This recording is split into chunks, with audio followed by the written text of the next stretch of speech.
What really happened with your host, Mike Rivero. The history the government hopes you'll never learn. Here is your host, Michael Rivero. And aloha, America. Welcome back to the show here, hour number 2. Phone lines are closed for the moment. I really do have to get through some news here. Now, former CIA officer Ray McGovern is out there basically saying that all of this claims about Russian hacking and the Trump dossier about the prostitutes is actually an embarrassment to the U.S. intelligence profession. Among the rank and file case officers, they do have certain standards. They follow certain rules of evidence because their job is to provide the most accurate, undistorted view of what's really going on to the leadership. And to see the top CIA official just out there propagandizing Russia's bad and Russia's doing this and Russia's doing that, it's building up a tremendous amount of hostility and resentment within the intelligence community, who feel that their reputation is suffering because of the misbehavior of people like Clapper. And I can understand why that would be the case here. As an American, I'm feeling like my image to the rest of the world, all of our image to the rest of the world, is suffering because of the behavior of people like Maxine Water and Dianne Feinstein and the rest. Now, interestingly enough, on the Senate hearing, when they were talking to retired CIA Director James Clapper, and apparently one of the senators asked Director Clapper, have you used unmasking on President Trump, any of his campaign staff, or any U.S. senators? And Clapper said yes. Funny how the corporate media seems to have missed that one. Meanwhile, the White House leakers have a new target. There seems to be a rebellion against the deep state growing within the White House. The leaks are continuing. And right now, the leaks seem to be focusing on H.R. McMaster. And, of course, he is very pro-war. He's trying to get Donald Trump to attack more countries and do more things. And apparently, the leaks coming on out, they're building pressure for him to step down as Trump's second national security advisor. And they want him out. The sooner, the better. So we may be seeing a White House and a Trump administration struggling to recover their authority under the law. Now, amazingly enough, there's an article that came out here in Investment Watch blog. Apparently, companies out in California are still paying people to protest Donald Trump. Trump has been in the White House for more than 100 days, and there is no sign of a let-up. Just this constant, we are going to resist, we are going to resist. Of course, the only thing Hillary is resisting right now is arrest. Meanwhile, Obama has managed to pick up a $3.2 million check for a speaking gig in Milan, Italy. And I'm beginning to think all these huge checks for speaking engagements, it's another form of political payoff.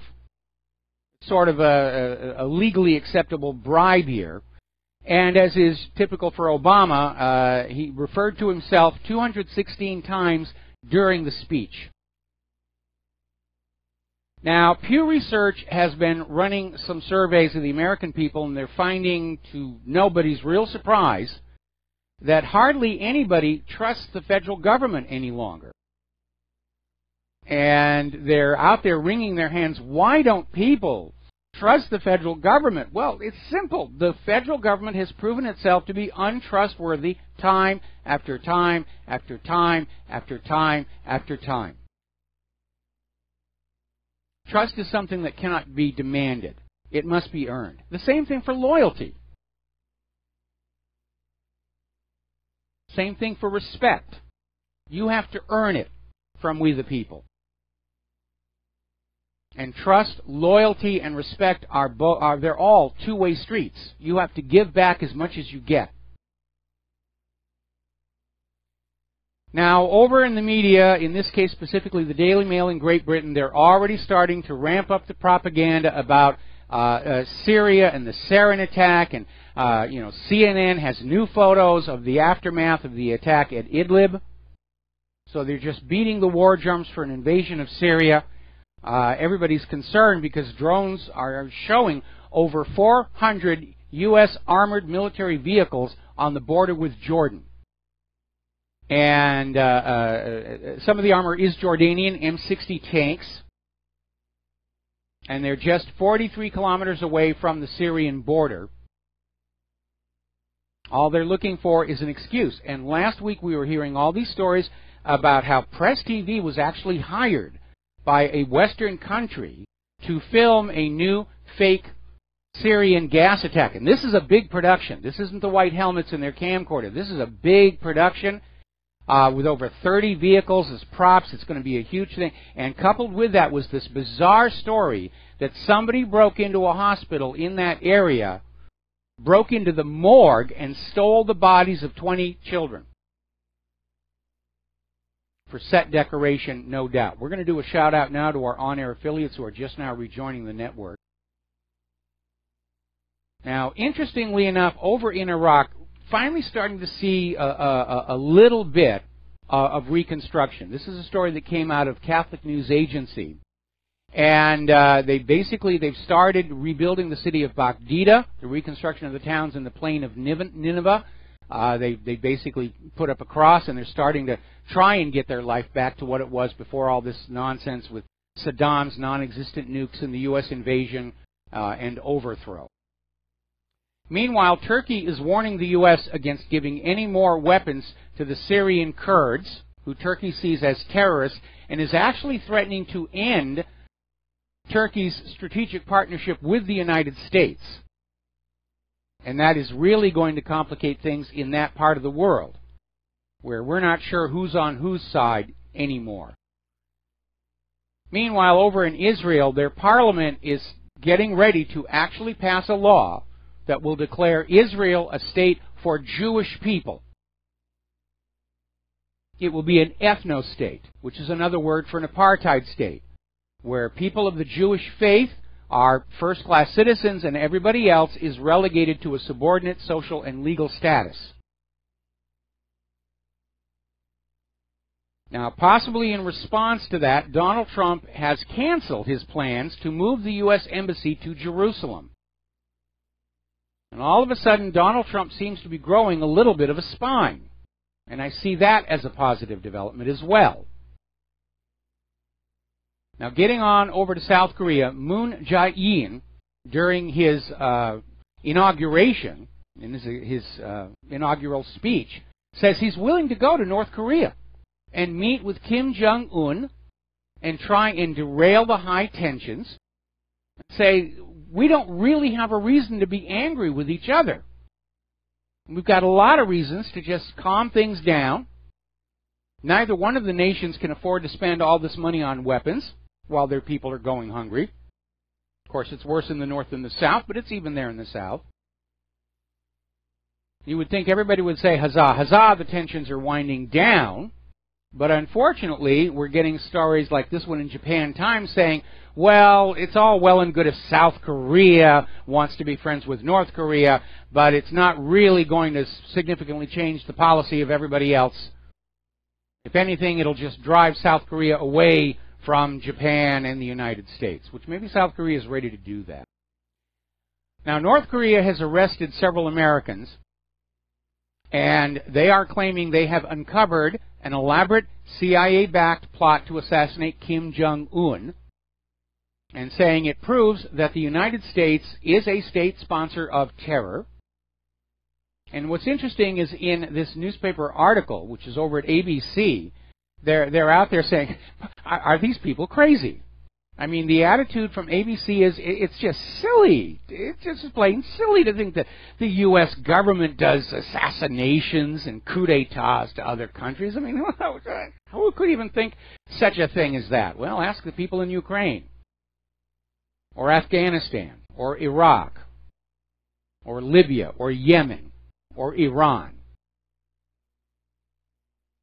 Now, satellite imagery is showing that Beijing is starting to install missile systems on the South China Sea islands. That is definitely going to ramp things up.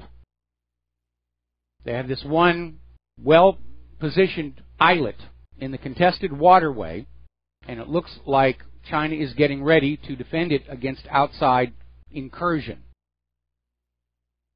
Another big scandal over in Europe. Apparently, a German soldier was caught posing as a refugee and planning a false flag terror attack. That one hasn't gotten a lot of coverage either. Meanwhile, down in South America, there have been these 41 activists in Colombia who were assassinated, and it is threatening the Colombian government's peace agreement with the FARC rebels, because the agreement requires the government to protect activists and former FARC fighters, but the government is not living up to the requirement. Well, maybe somebody wants the agreement to fail, and they are the ones who killed these 41 activists. Now, yesterday we were talking about all these U.S. military assets. They're hovering around the borders with Venezuela, supposedly for an exercise. We coupled that with the U.S. history of wanting to intervene in Venezuela and ask, are they considering an invasion? And sure enough, here we are. U.S. warns of military action and more sanctions in Venezuela. And to top it all off, U.S. Senator Marco Rubio has introduced a bill to allocate $20 million toward regime change in Venezuela. They want control of that country. They want control of the oil. They want that oil to only be sold for U.S. dollars. And they certainly do not want the profits from that oil to be spent on the Venezuelan people, like Hugo Chavez wanted to do. What a stupid thing to do, to take the wealth of a nation and spend it on the people. The U.S. is now considering sending Patriot missiles to Lithuania amid the Moscow threat, of which there isn't any. Look who is forward-basing weapons on whose nation's border. Not Russia. You don't see Russian naval forces tooling around the Gulf of Mexico or off the coast of California. You don't see Russia stationing tanks and artillery and missiles in Canada and Mexico. We know who the aggressor is here. According to Wayne Madsen, U.S. Secretary of Defense James Mattis actually wants a military showdown with Russia. Here's your rifle, James. Here's your parachute. Here's your day-glow orange jumpsuit left over from the CIA torture centers. Go and have fun. We'll call Putin and tell him you are on your way to kick his butt all by yourself. We're seeing continued turmoil over in Macedonia. All kinds of rioting all over the streets, all caused by austerity, poor economic conditions. Some people are saying it's another U.S. color revolution. Maybe, maybe not, because apparently most of the protests are around the EU delegation embassy in Macedonia. Allegations that the European Union is trying to choose Macedonia's leaders, which, yeah, they are. Now, getting on to the war on drugs, Jeff Sessions wants to bring back long mandatory prison sentences for minor drug offenses. And he's basically looking at policy changes set in place by the Obama administration that eliminated harsh punishments for low-level drug crimes. Now, one of the first questions is Jeff Sessions invested in the private prison industry? But beyond that, it's a little more complicated. For the drug dealers and the drug traffickers, yeah, I think that's a good idea. But for the end users, you need to remember they are victims as well. And addiction is an illness. And throwing them in jail for a long, long time is not really the solution to that. Although it'll certainly make those prison factories, those slave labor factories, profitable to have more people. Speaking of drugs, down in Mexico, the cartel drug war, fueled in part by weapons supplied by the U.S. government under Fast and Furious, has made Mexico more deadly than Iraq or Afghanistan. The drug war in Mexico was ranked 2016's second deadliest conflict in the world, with only the war in Syria being worse.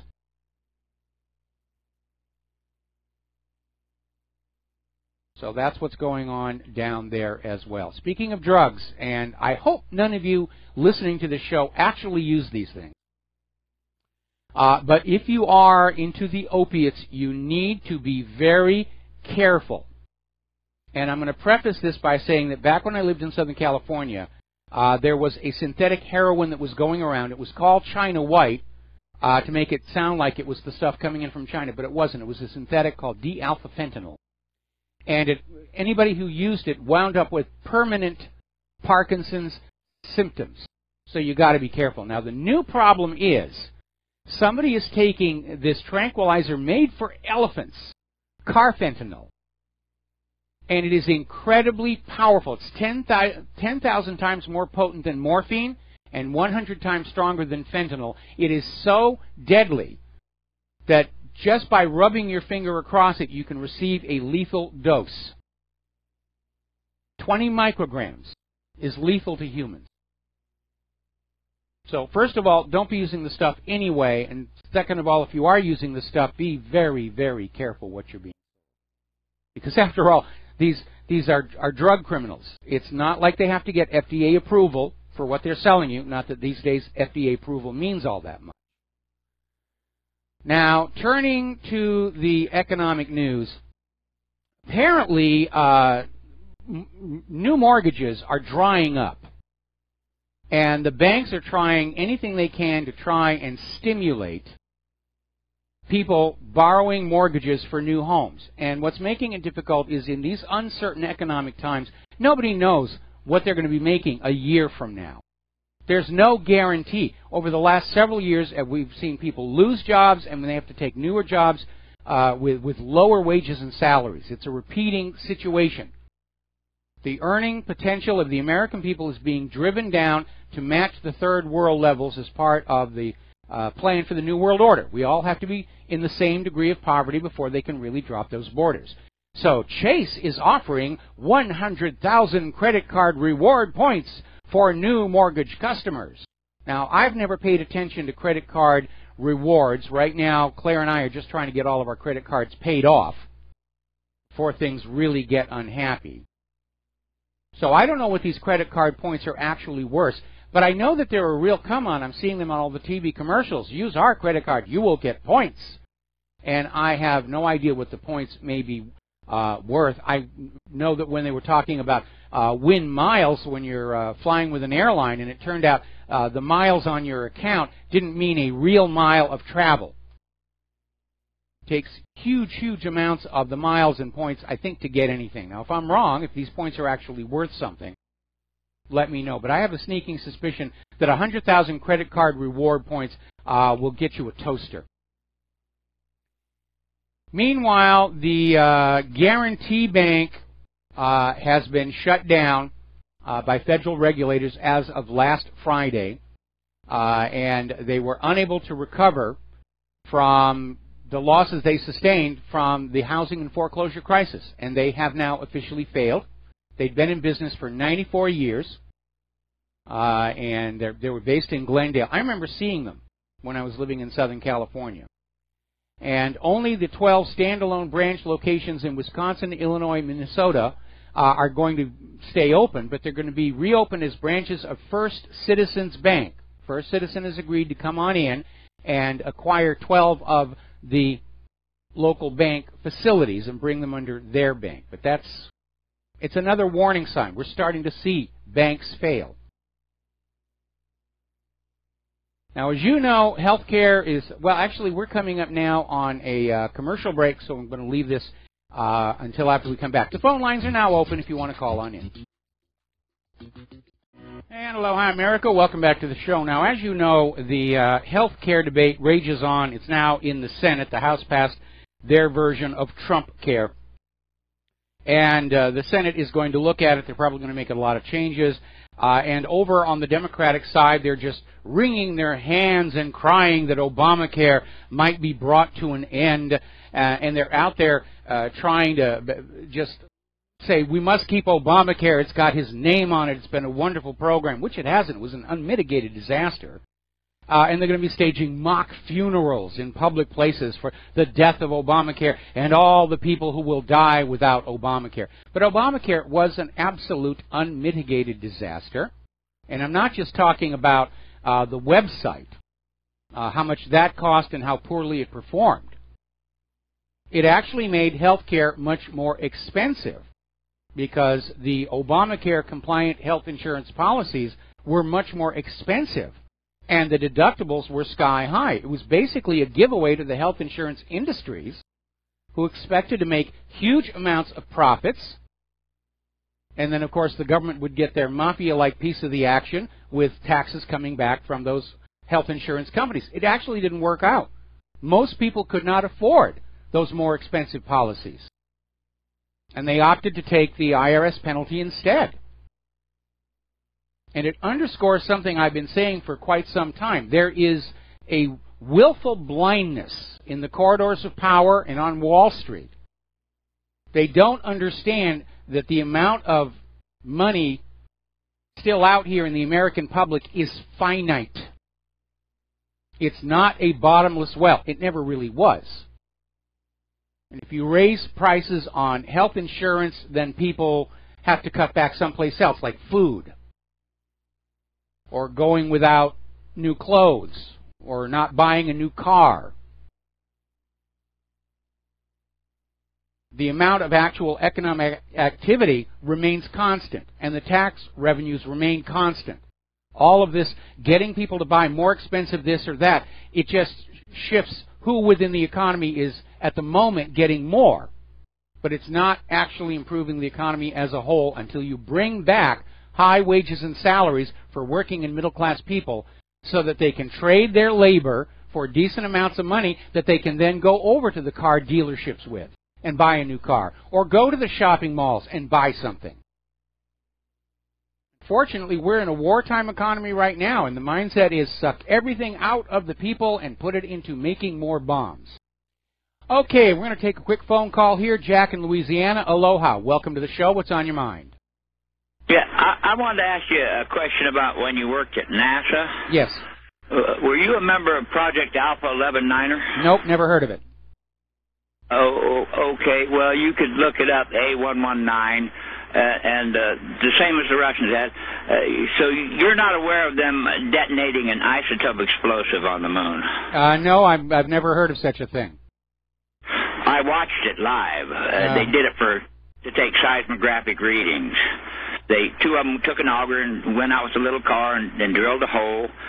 Then they put silver tape out from the hole. Then they said, we're putting the explosive in the hole now. Okay. And Walter Cronkite said, well, what kind of explosive could that be? It can't be a stick of dynamite. There's no air up there. It wouldn't burn. And NASA's immediate reply was, no, Walter, it's an isotope explosipe.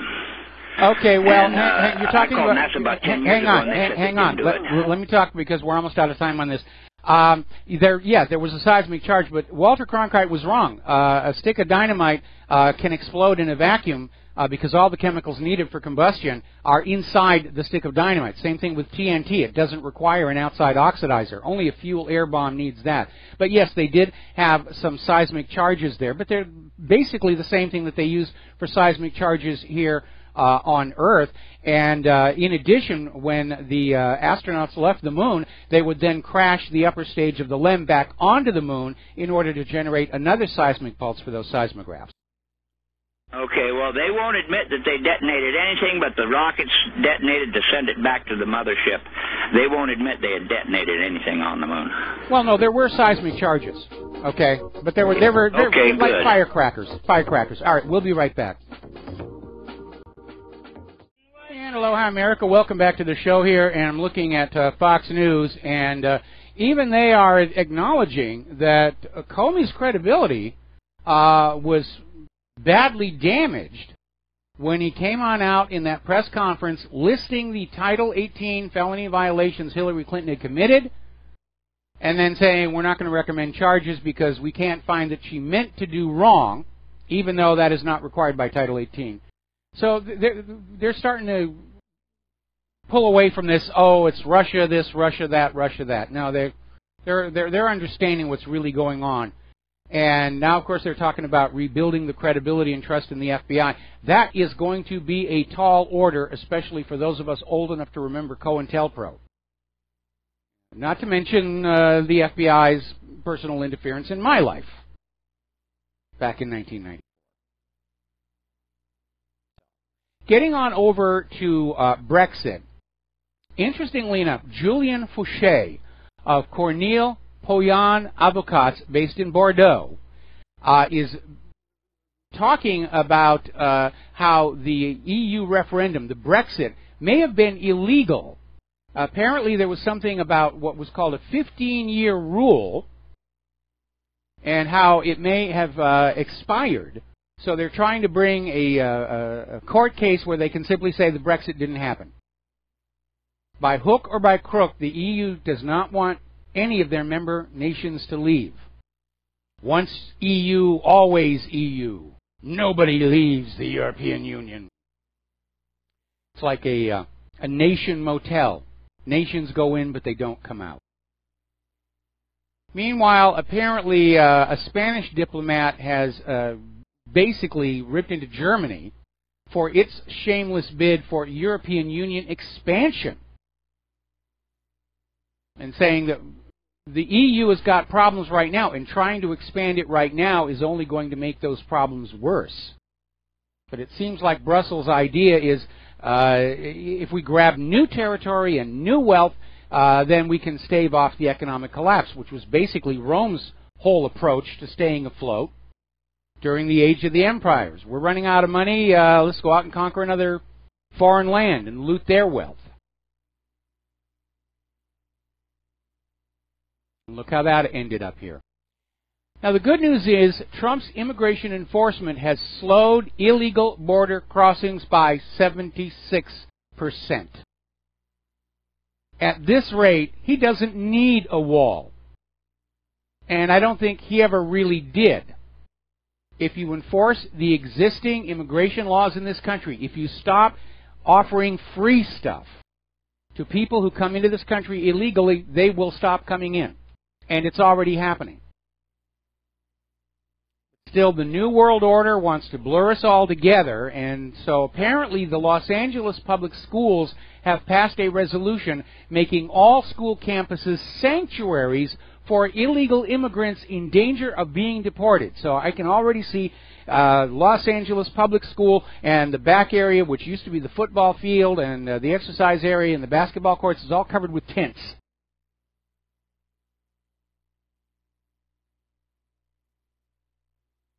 They're going to be degrading the educational experience of school children in pursuing this globalist agenda of we want the illegal immigrants and the refugees here, and we want to spread everybody everywhere so that you can't remember who you are, who you're supposed to be, what nation you're supposed to be on, what bathroom to use. Because people who have a strong sense of who they are, where they come from, what their history and their culture is, they're harder to control. So they want to erase these cultural icons like the flag of the Confederacy and the monuments. And they're even starting to criticize people who wear red, white, and blue as being insensitive to the refugees. Along with all this nonsense about gender is fluid. Gender is just open to interpretation. They're trying to get us so confused about ourselves that we can be talked into anything.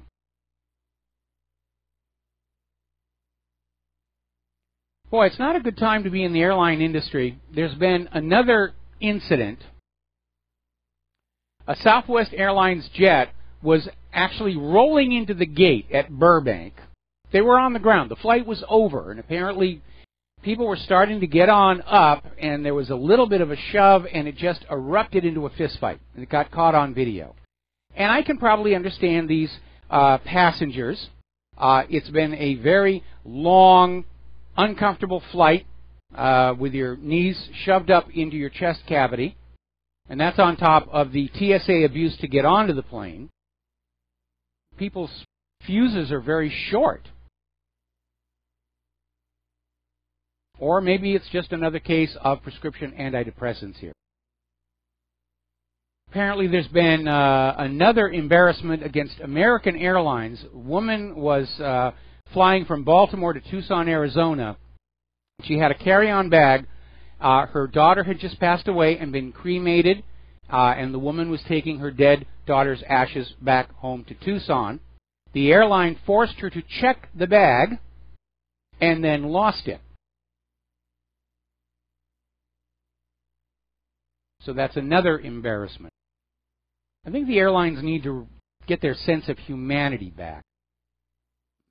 All right, we're going to take a phone call. Will in Minnesota, aloha. Welcome to the show. What's on your mind?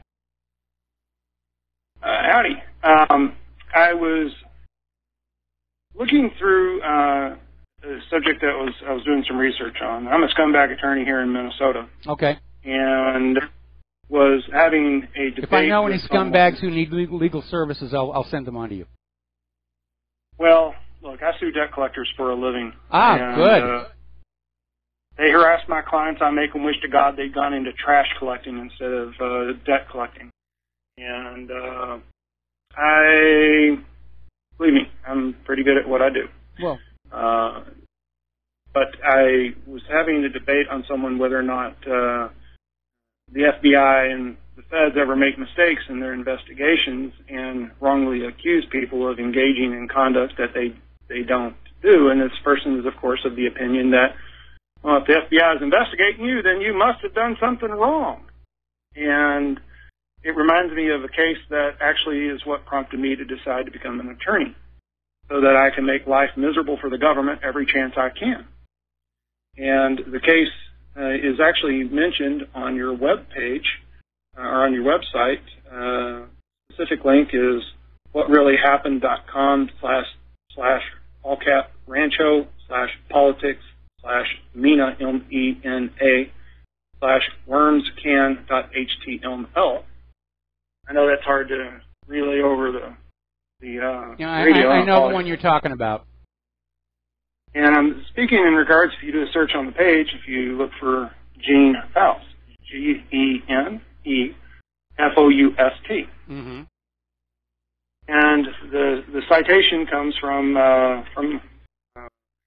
a newspaper, and it basically, if you don't mind, I could read it to you. Yeah, real quick.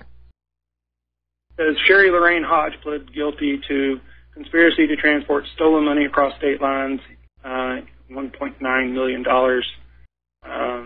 Hodge says she gave $300,000 to Gene Faust, 49 detective sergeant and head narcotics officer and 21 veteran of the Oak Ridge, Tennessee Police Department.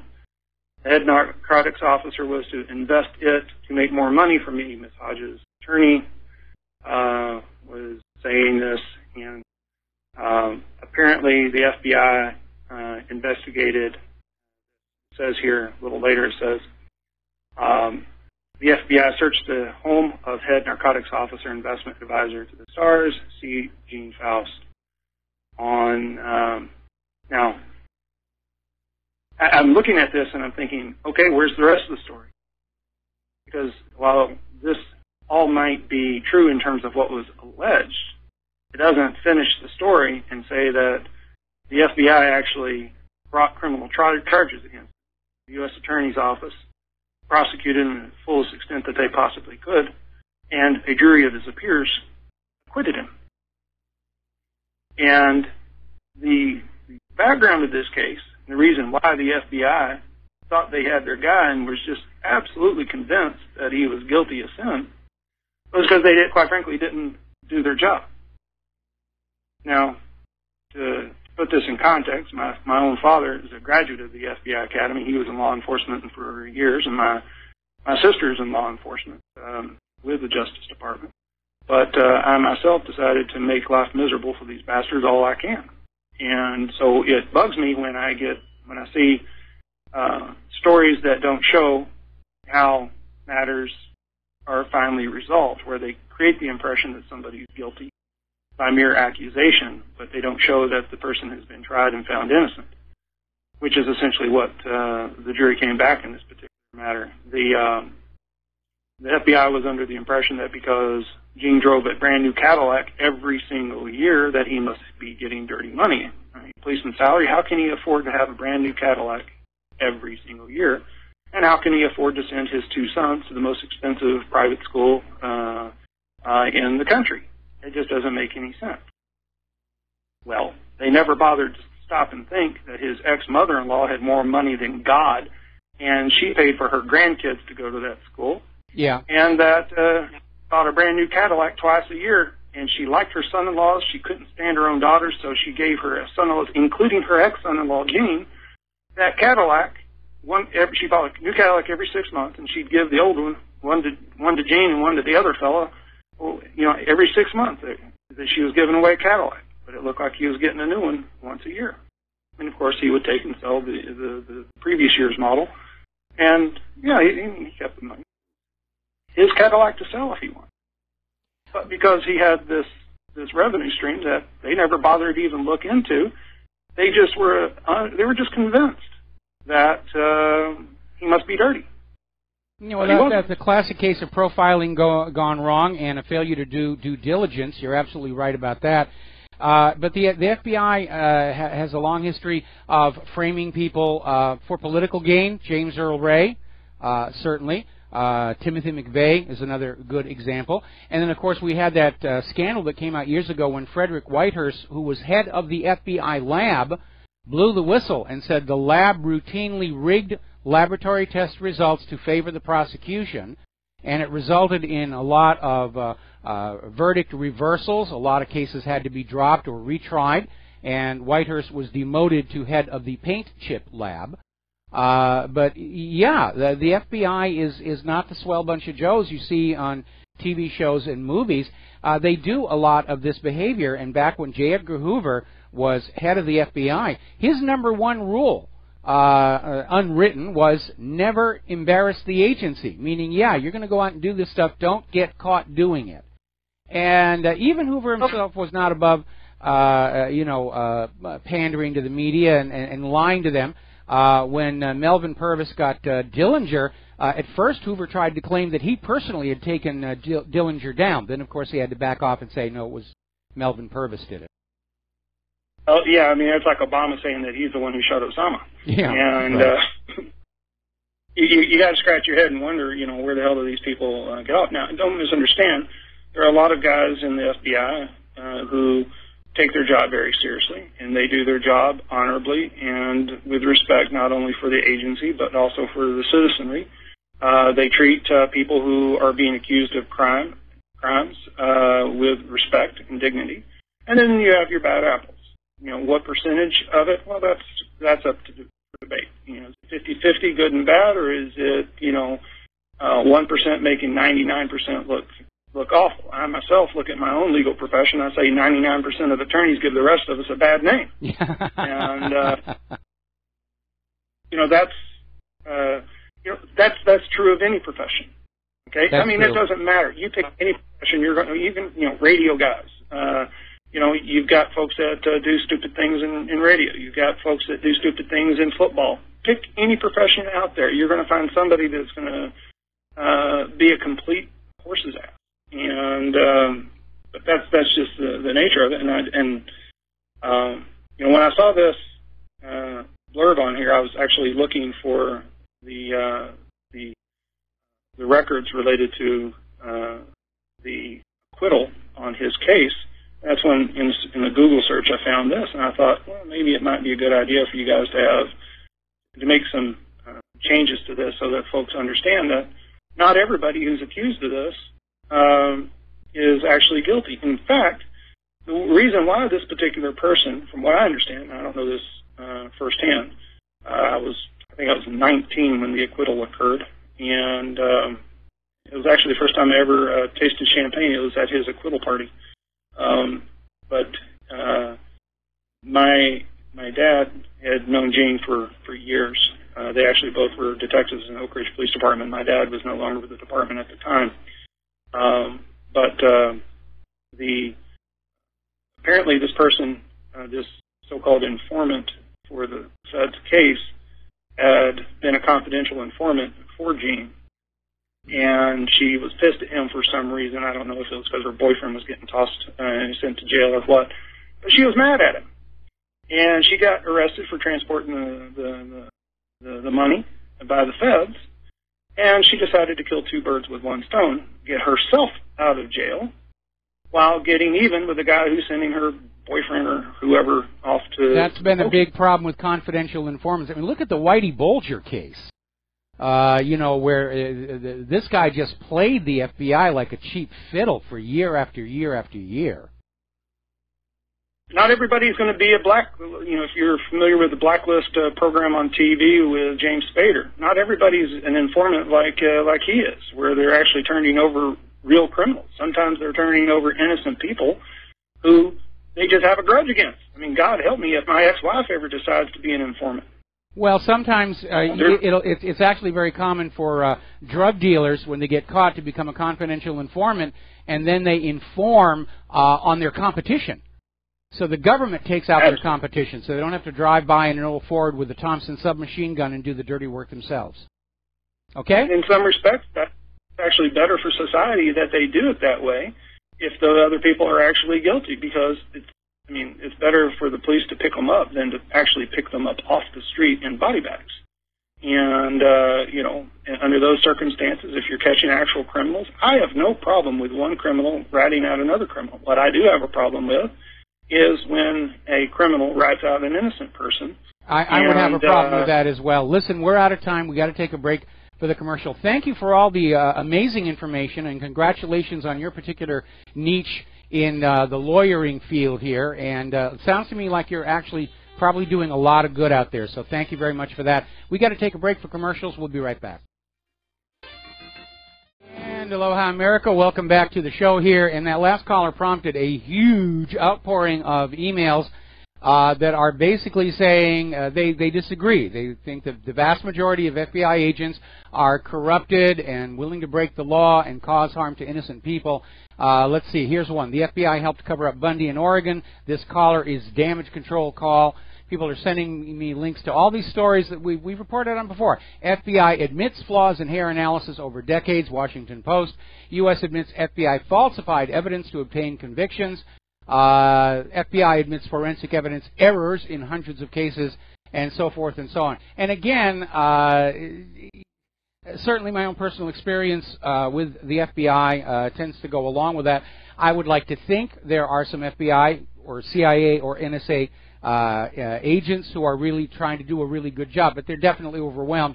And even our caller did joke about it. He said 99% of the lawyers are giving the rest of us a bad name. And I think that could be said for these excuse me, got a sneezing fit there. I think the same thing could be said for the FBI. Well, there's a lot of pollen in the air. For the CIA, FBI, NSA, for the government as a whole. You know, it's the bad 99% that are giving the rest a bad name. So, moving on here, let's talk a little bit about Hanford. I'm almost feeling like we're being Fukushima'd in terms of the media. Remember when Fukushima first blew up and they came out with this announcement about this insane amount of radiation that was pouring out of there? And then 24 hours later, they said, oh, no, it was a calculator error. One of our engineers made a mistake. It's really just a little. You don't need to worry about it. And there was the photo of the explosion in one of the reactors, and they said it was just a buildup of hydrogen, and that's what exploded. The reactor is still fine. And hydrogen, when it burns, it produces water vapor, which is white. And this plume of smoke over the reactor was this pale, sickly, yellow-green, which happens to be the same color as the quadrivalent form of plutonium oxide. So, yeah, they're going to be lying about it because they don't want a panic downstream and downwind of Hanford, which is already one of the worst nuclear contaminated sites on the Earth. So, basically what it is, they have these processing plants there at Hanford that are extracting plutonium from used-up nuclear reactor fuel rods, because as the reactors generate electricity, the uranium is turned into a bunch of fission byproducts, one of which is plutonium, and that makes really good bomb stuff. And so Hanford is extracting the plutonium to make more bombs with, and they have, I think, a total of 6 of these facilities in the middle of Hanford. For some reason, they're called canyons. But the radioactive waste is stored on railway cars in underground tunnels. And one of those has collapsed. We're going to take a break for station identification. We'll be right back.